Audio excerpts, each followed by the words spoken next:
Hi friends, welcome to D Indian Cuisines. നമ്മുടെ ഇന്നത്തെ recipe നീർ ദോശയും ചിക്കൻ കറിയുമാണ്.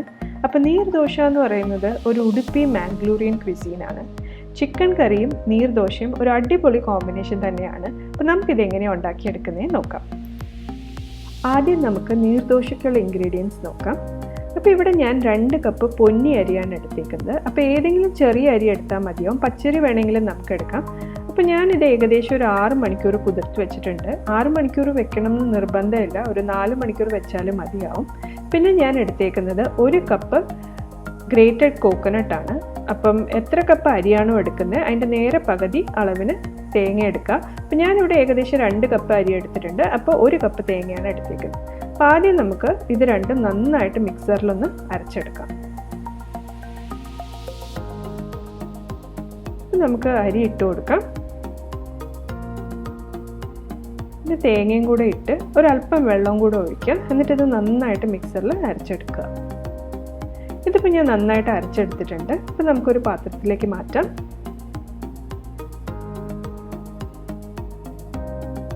ഇതിപ്പോൾ ബാറ്ററിൻ്റെ കൺസിസ്റ്റൻസി നോക്കിയാൽ അറിയാം, ഒരല്പം കട്ടിയുണ്ട്. അപ്പോൾ നമുക്ക് ഇനി ഇതിലേക്ക് വെള്ളം ഒഴിച്ചു കൊടുക്കണം. നീർ ദോശ എന്ന് പറഞ്ഞു കഴിഞ്ഞാൽ വാട്ടർ ദോശ എന്നാണ് അർത്ഥം, നീരെന്ന് വെച്ചാൽ വെള്ളം എന്നാണ് അർത്ഥം. അപ്പോൾ നമുക്ക് ഇതിലേക്ക് ഇനി വെള്ളം ഒഴിച്ചു കൊടുക്കാം. അപ്പോൾ ഈ ബാറ്ററിൻ്റെ കൺസിസ്റ്റൻസി വെള്ളം പോലെ വേണം ഇരിക്കാനായിട്ട്. ഇത് നമ്മുടെ സാധാരണ ദോശ പോലെ പുളിക്കാനൊന്നും വെക്കേണ്ട ആവശ്യമില്ല. ഇതിപ്പോൾ റെഡിയാണ്, നമുക്ക് ഡയറക്റ്റ് തന്നെ ഇത് ചുട്ടെടുക്കാൻ പറ്റും. ആവശ്യത്തിന് ഉപ്പും കൂടെ ഇട്ട് കൊടുക്കുക. നമുക്ക് ഈ ബാറ്റർ സുഖമായിട്ട് ഒരു 4-5 ദിവസം വരെ ഫ്രിഡ്ജിൽ സ്റ്റോർ ചെയ്യാൻ പറ്റും. പിന്നെ ചിക്കൻ കറിയുടെ കൂടെ തന്നെ കഴിക്കണം നിർബന്ധമൊന്നുമില്ല. നല്ല തേങ്ങാപ്പാൽ ഒഴിച്ച് ഉരുളക്കിഴങ്ങ് കറിയോ അല്ലെങ്കിൽ സാധാരണ ചട്നി ആണെങ്കിലും നമുക്ക് ഇതിൻ്റെ കൂടെ കഴിക്കാം. അപ്പോൾ പാൻ ചൂടായതിന് ശേഷം നമുക്ക് ഇതിലേക്ക് ബാറ്റർ ഒഴിച്ചു കൊടുക്കാം. അപ്പോൾ ഞാനൊരു അല്പം എണ്ണ തടവി കൊടുത്തിട്ടുണ്ട്. അപ്പോൾ വക്കമുള്ള ദോശക്കല്ല് യൂസ് ചെയ്യുക. എൻ്റെ ദോശക്കല്ല് പരന്നതായതുകൊണ്ടാണ് ഞാൻ ഈ പാൻ യൂസ് ചെയ്യുന്നത്, അല്ലാന്നുണ്ടെങ്കിൽ ബാറ്റർ ഒഴുകി പോകും. എന്നിട്ട് ബാറ്റർ ഇതുപോലെ ഒഴിച്ചു കൊടുക്കുക. നമ്മൾ സാധാരണ ദോശ ചുടുന്ന പോലെ പരത്തിയല്ല എടുക്കുന്നത്, ഇതുപോലെ റവ ദോശ പോലെ ഒഴിച്ച് വേണം കൊടുക്കാനായിട്ട്. ഇതിപ്പോൾ ശ്രദ്ധിച്ചറിയാം, ഇതിൽ കുഞ്ഞു കുഞ്ഞു ഹോൾസ് ഉണ്ട്. അപ്പോൾ ഇതുപോലെ കുഞ്ഞു കുഞ്ഞു ഹോൾസ് വരുന്നില്ല എന്നുണ്ടെങ്കിൽ അതിൻ്റെ അർത്ഥം നമ്മുടെ ബാറ്ററിൽ ആവശ്യത്തിന് വെള്ളം ഇല്ല എന്നാണ്. അങ്ങനെ ഉണ്ടെങ്കിൽ ബാറ്ററിൽ കുറച്ചും കൂടെ വെള്ളം ഒഴിച്ചു കൊടുക്കുക. എന്നിട്ട് ഇതുപോലെ ചുട്ടെടുക്കുക. അപ്പോൾ ഇത് നമ്മൾ അടച്ച് വെച്ചാണ് ചുട്ടെടുക്കുന്നത്. നമ്മളിത് മറിച്ചൊന്നും ഇടുന്നില്ല, അടച്ചൊരു 2-3 മിനിറ്റ് വെക്കുക. അപ്പോൾ നമുക്ക് നമ്മുടെ പാകത്തിന് നീർദോശ കിട്ടും.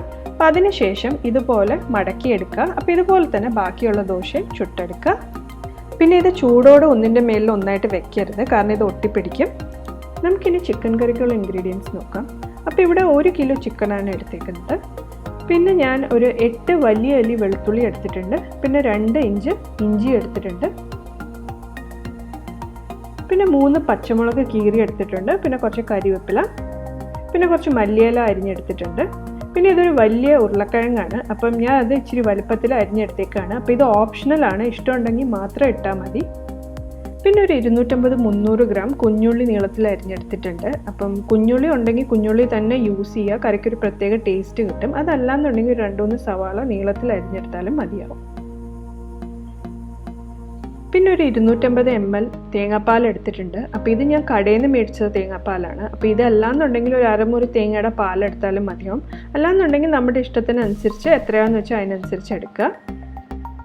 ഇനി നമുക്ക് സ്പൈസസ് എന്തൊക്കെയാണെന്ന് നോക്കാം. അപ്പോൾ ഞാൻ ഇവിടെ 2 ടീസ്പൂൺ കശ്മീരി ചില്ലി പൗഡർ എടുത്തിട്ടുണ്ട്, 2 ടീസ്പൂൺ മല്ലിപ്പൊടി, 1/2 ടീസ്പൂൺ മഞ്ഞൾപ്പൊടി, 1 ടീസ്പൂൺ കുരുമുളക്, 1 ടീസ്പൂൺ പെരിഞ്ജീരകം, പിന്നെ ഒരു 1/2 ടീസ്പൂൺ കടുക്, 1/2 ടീസ്പൂൺ ഗരം മസാല. പിന്നെ ഞാൻ ഇവിടെ മുഴുവൻ മസാലയും എടുത്തിട്ടുണ്ട്. അപ്പോൾ ഈ ഒരു വലുപ്പത്തിൽ പട്ട, ഒരു 4 ഏലയ്ക്ക, 4 ഗ്രാമ്പു, പിന്നെ ആവശ്യത്തിന് ഉപ്പും എണ്ണയും. അപ്പോൾ ആദ്യം നമ്മൾ ചിക്കൻ മാരിനേറ്റ് ചെയ്യാനാണ് പോകുന്നത്. അപ്പോൾ അതിന് വേണ്ടി ഒരു അല്പം വെളിച്ചെണ്ണ ചൂടാക്കിയെടുക്കുക. എണ്ണ ചൂടായതിന് ശേഷം നമുക്ക് ഫ്ലെയിം ഓഫ് ചെയ്ത് കൊടുക്കാം. ഇനി ഇതിലേക്ക് മുളക് പൊടി, മല്ലിപ്പൊടി, മഞ്ഞൾപ്പൊടി ഇത് ഇത്ര ഇട്ട് കൊടുത്തിട്ട് നന്നായിട്ടൊന്ന് മിക്സ് ചെയ്യുക. നമുക്ക് ഈ സ്പൈസ് മിക്സ് ചിക്കനിലേക്ക് ആഡ് ചെയ്ത് കൊടുക്കാം. ഞാൻ 1 സ്പൂൺ ഉപ്പും കൂടി ഇട്ട് കൊടുക്കുകയാണ്. എന്നിട്ട് ഇത് നന്നായിട്ട് മിക്സ് ചെയ്തെടുക്കുക. അതിനുശേഷം 1 മണിക്കൂർ ഇത് മാരിനേറ്റ് ചെയ്യാനായിട്ട് വെക്കുക. ഇനിയിപ്പോൾ നമ്മൾ ചെയ്യേണ്ടത് ഇഞ്ചി, വെളുത്തുള്ളി, കുരുമുളക്, പിന്നെ ഈ മുഴുവൻ മസാല, പെരിഞ്ജീരകം ഇത് ഇത്രയും ഒന്ന് മിക്സറിൽ അരച്ചെടുക്കുക. നല്ല നൈസായിട്ട് അരച്ചെടുക്കണം നിർബന്ധമില്ല, ഒന്ന് ചതച്ച പരുവത്തിൽ കിട്ടിയാലും മതിയാവും. നമുക്കിനി ചിക്കൻ കറി റെഡിയാക്കി എടുക്കാം. അപ്പോൾ പാൻ ചൂടായതിന് ശേഷം എണ്ണ ഒഴിച്ചു കൊടുക്കുക. അപ്പോൾ ഞാൻ ഇവിടെ വെളിച്ചെണ്ണയാണ് യൂസ് ചെയ്തേക്കുന്നത്. അതിനുശേഷം കടുക് ഇട്ട് കൊടുക്കുക. കടുക് ഒന്ന് പൊട്ടി വരുമ്പോഴത്തേക്കും നമുക്കിതിലേക്ക് കറിവേപ്പിലയും പച്ചമുളകും ഇട്ട് കൊടുക്കാം. ഇനി ഇതിലേക്ക് നമ്മൾ അരച്ച് വെച്ചേക്കുന്ന ഇഞ്ചിയും വെളുത്തുള്ളിയും മസാലയുടെയും പേസ്റ്റ് ഇട്ട് കൊടുക്കുകയാണ്. എന്നിട്ട് നന്നായിട്ടൊന്ന് വഴറ്റി കൊടുക്കുക. അതൊന്ന് പകുതി വഴണ്ട് വരുമ്പോഴത്തേക്കും ഇതിലേക്ക് കുഞ്ഞുള്ളി ആഡ് ചെയ്ത് കൊടുക്കുക. കുഞ്ഞുള്ളി ആഡ് ചെയ്തിട്ട് നന്നായിട്ട് ഇനി നമുക്ക് വഴറ്റിയെടുക്കണം. ഇത് നന്നായിട്ട് വഴണ്ട് വരണം, അല്ലാന്നുണ്ടെങ്കിൽ കുഞ്ഞുള്ളിക്ക് ഒരു ചെറിയൊരു മധുരം ഉണ്ട്, അപ്പോൾ അത് നമ്മുടെ കറിയിലേക്ക് വരും. ആവശ്യത്തിന് ഉപ്പിട്ട് കൊടുക്കുക. ഇതിപ്പോൾ നമ്മുടെ കുഞ്ഞുള്ളി ഏകദേശം നന്നായിട്ടൊന്ന് വഴണ്ട് വന്നിട്ടുണ്ട്. പിന്നെ ഇതിലേക്ക് നമ്മൾ മാരിനേറ്റ് ചെയ്ത് വെച്ച് ചിക്കൻ ആഡ് ചെയ്ത് കൊടുക്കുക. അപ്പോൾ ഇതിപ്പോൾ ഞാൻ ഏകദേശം 1 മണിക്കൂറോളം മാരിനേറ്റ് ചെയ്ത് വെച്ചിരുന്നു.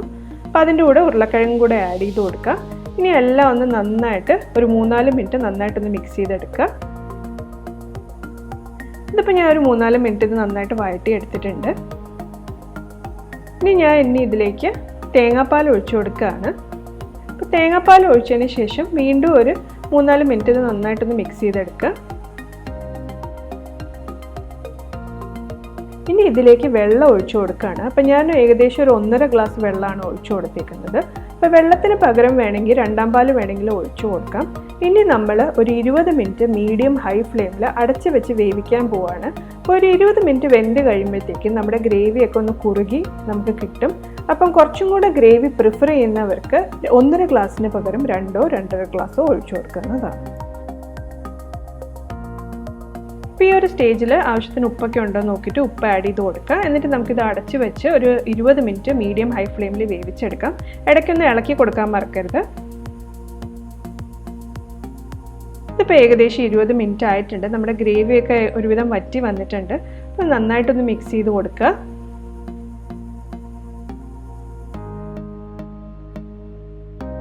ഞാൻ ഇനി ഇതിലേക്ക് ഗരം മസാല ആഡ് ചെയ്യുകയാണ്. അതിൻ്റെ കൂടെ കുറച്ച് മല്ലിയിലയും കൂടി ഇട്ട് കൊടുക്കുകയാണ്. എന്നിട്ട് നന്നായിട്ടൊരു 3-4 മിനിറ്റ് നന്നായിട്ട് നമുക്കിതൊന്ന് മിക്സ് ചെയ്തെടുക്കാം. ഇതിപ്പോൾ ഏകദേശം 5 മിനിറ്റ് ആയിട്ടുണ്ട്. അപ്പോൾ നമ്മുടെ ചിക്കൻ കറി റെഡിയാണ്. അപ്പോൾ നമുക്കിനി ഫ്ലെയിം ഓഫ് ചെയ്ത് കൊടുക്കാം.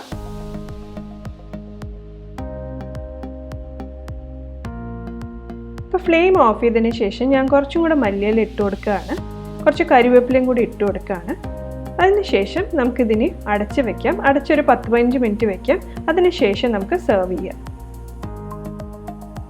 ഇപ്പോൾ ഒരു 15 മിനിറ്റ് ആയിട്ടുണ്ട്. അപ്പോൾ നമ്മുടെ ഗ്രേവി കുറച്ചും കൂടെ ഒന്ന് കുറുകി എണ്ണയൊക്കെ ഒന്ന് ചെറുതായിട്ട് തെളിഞ്ഞ് വന്നിട്ടുണ്ട്. അപ്പോൾ നമുക്ക് ഇതിനൊരു സെർവിങ് ഡിഷിലേക്ക് മാറ്റാം.